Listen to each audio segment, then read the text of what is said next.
¿Qué podemos hacer para, como país, lograr un fin común?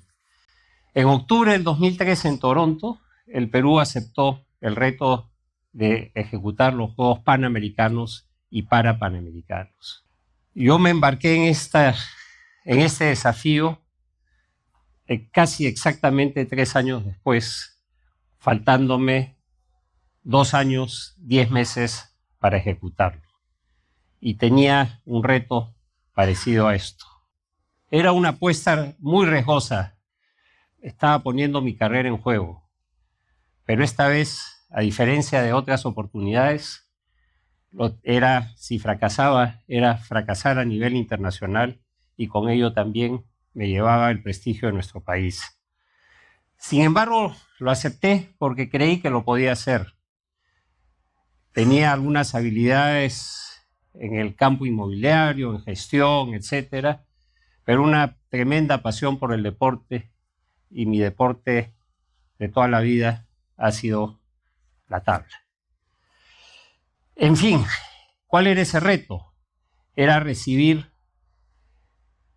aproximadamente en la tercera semana de julio más o menos a 6.680 deportistas para los Panamericanos para competir en 39 deportes, y ellos venían de 41 países.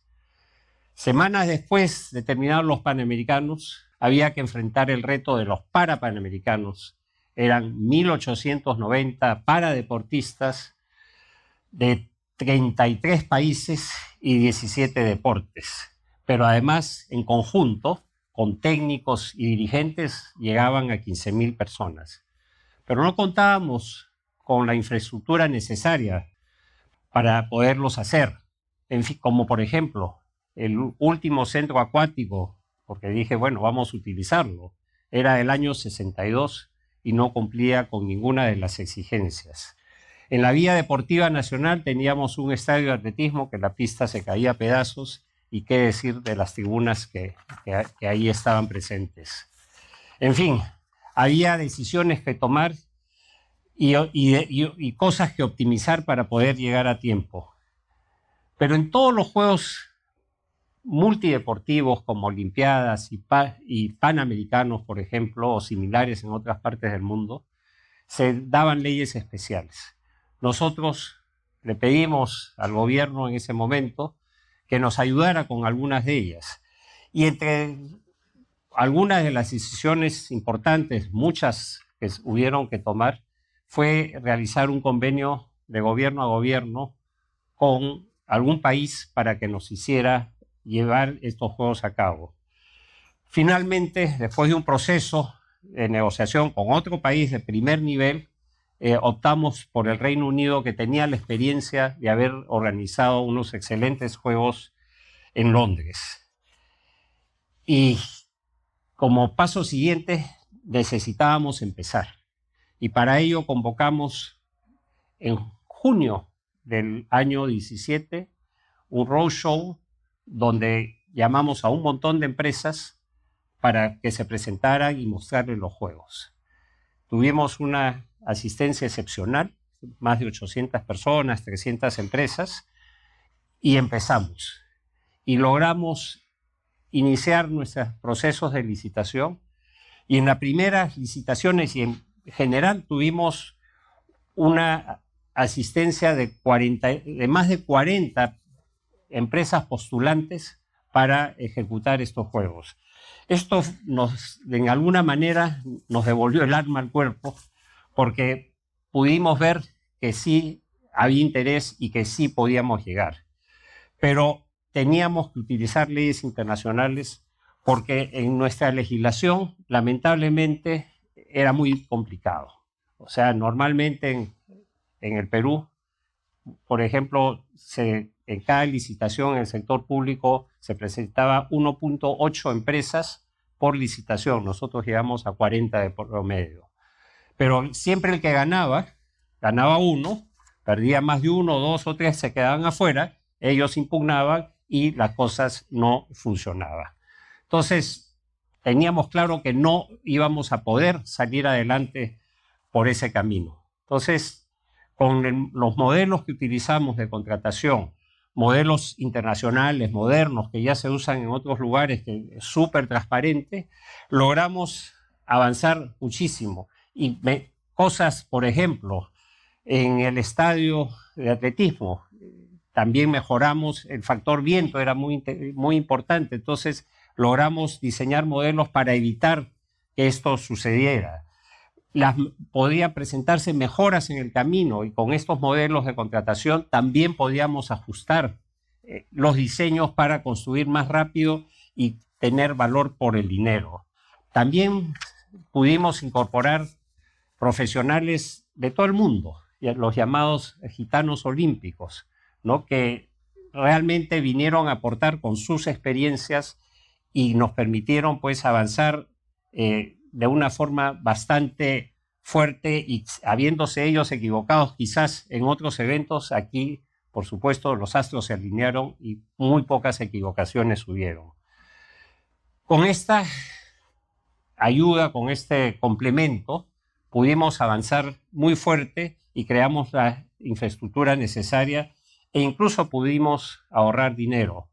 Tuvimos alrededor que intervenir aproximadamente 40 sedes y, por ejemplo, en Villa María, que sirvió para el hockey, el rugby y otros deportes, otras 7 disciplinas, y en la Vía Deportiva Nacional, en La Videna, hicimos un estadio para el atletismo, techamos un velódromo que se estaba por caer a pedazos y además en otros sitios reconstruimos, por ejemplo, el estadio de San Marcos que se estaba cayendo a pedazos y lo volvimos de clase mundial. Reconstruimos el Coliseo Divós, que también estaba en proceso de caída.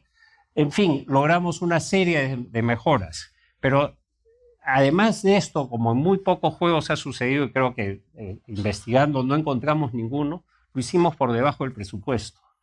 El presupuesto inicial asignado para nosotros fue 5.000 millones de soles, que parece bastante, pero sin embargo lo redujimos a 4.100, generando un ahorro. Muchos dirán...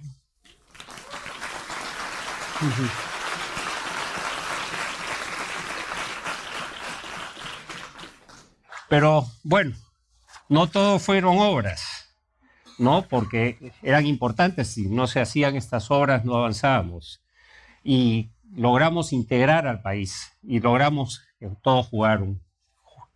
Y por ejemplo, nos pasaron una serie de anécdotas. Ustedes muchos se acordarán de la ceremonia de inauguración, que fue el 26 de julio, ¿no? de este año, un viernes, que fue extraordinaria, movió a todos nuestros sentimientos. Por si acaso, hicimos 4 ceremonias, recorrido por todo el país de la antorcha. Nos costó, creo que la mitad de lo que costó una ceremonia en las Olimpiadas anteriores, ¿no? A las 5 de la mañana del día siguiente, desde el cuarto de control, que teníamos lo que llamamos una especie de cuarto de guerra, que está con gente trabajando las 24 horas, me llaman y me dicen: Carlos, tenemos un gran problema. ¿Y cuál es? Nada, no se han presentado 100 choferes para llevar a los deportistas a sus sedes de competencia. Un momentito, dije, bueno, ir al baño, echar un poquito de agua, ¿no? Y dije, ¿qué hago? Bueno, tenía los teléfonos de los comandantes generales de las Fuerzas Armadas, llamé al Ejército, Marina, Aviación, a un amigo que tenía una empresa de buses, a otros taxistas que tenían redes de contactos, y en hora y media resolvimos el problema. Todos los deportistas llegaron a tiempo.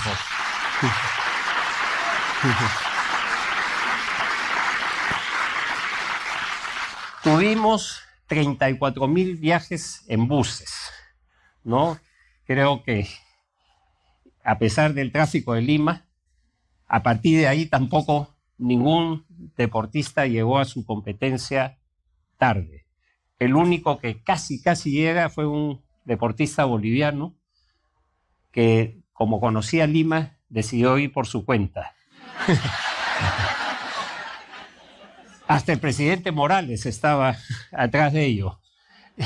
Y hubo que mandar la moto para que lo ubique donde estaba. Felizmente llegó y ganó la única medalla que tuvo Bolivia. Bueno, otros datos, por ejemplo, hace un año exactamente empezamos con la captura de voluntarios. Necesitábamos entre 30 y 40 mil voluntarios porque para Juegos íbamos a querer 12.000 para los panamericanos y 7.000 para los parapanamericanos. Ese mismo día que hicimos conferencia de prensa, se registraron 6.000 personas. En diciembre teníamos 70.000 y en febrero le tuve que decir a la jefa de voluntariado que por favor parara la mano porque habíamos llegado a 100.000 y no había forma de parar esto. Entonces, con ellos, ya se acordarán ustedes, los voluntarios fueron excelentes, ¿no? Y tuvimos casi 800 voluntarios de diversas partes del mundo. 400 millones de personas vieron los Juegos, principalmente en las Américas y en el resto del mundo. Se repartieron 700.000 raciones de alimentos a todos los competidores y jueces, etc. Y generamos 500.000 de empleos directos, indirectos o inducidos. El turismo que se calcula se ha generado, de acuerdo a la Canatur, fueron 350 millones de dólares. Estos fueron los primeros Juegos Verdes que se hicieron. Los resultados que nos han dado es que se han evitado talar 1.500 árboles. 580.000 personas asistieron a los Panamericanos y 170.000 a los Parapanamericanos, que para nosotros fue le dimos un, digamos, esfuerzo especial. Y eso fue más que en todos los Juegos anteriores. Se transmitieron 1.000 horas de televisión de los Juegos. Eso era como invertir en una campaña del Perú de aproximadamente 300 millones de dólares.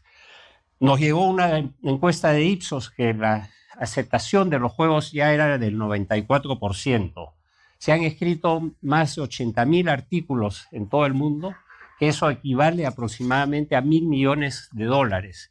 Esto, el Perú se ha mostrado al mundo.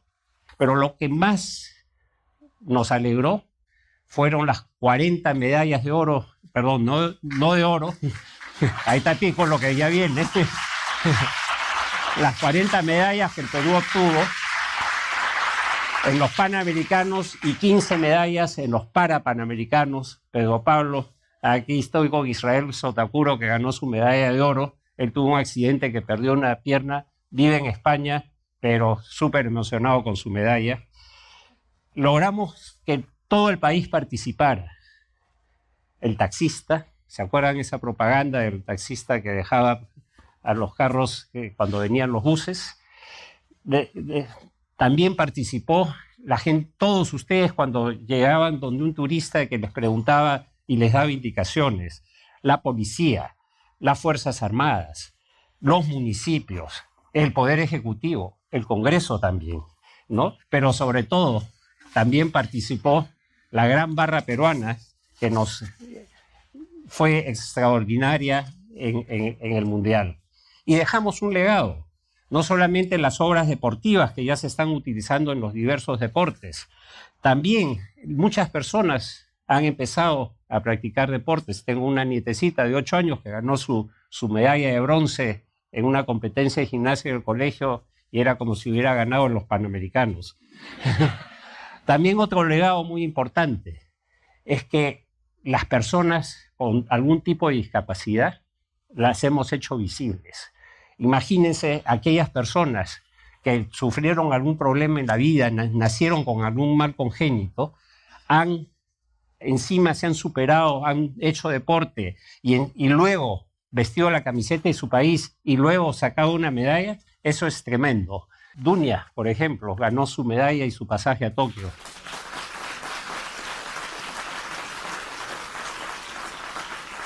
Realmente vieron al alcalde de Lima con Pilar Jáuregui caminando en silla de ruedas, rodando en silla de ruedas.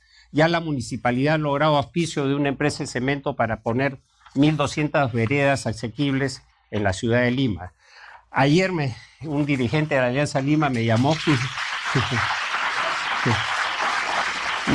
y me dijo, ya estoy poniendo una rampa para sillas de ruedas en la tribuna occidente y después la voy a hacer en oriente. En fin, otro legado no previsto es que hemos implantado una nueva forma de contratación para el Estado, que ya se está hablando de usar el modelo de los Panamericanos. Pero quizás para lo más emocionante para mí cuando entramos a este proyecto era ver porque trabajábamos en la vivienda y veíamos a los deportistas que llegaban muy temprano, practicaban en la mañana, en la tarde, y yo decía, no les podemos fallar.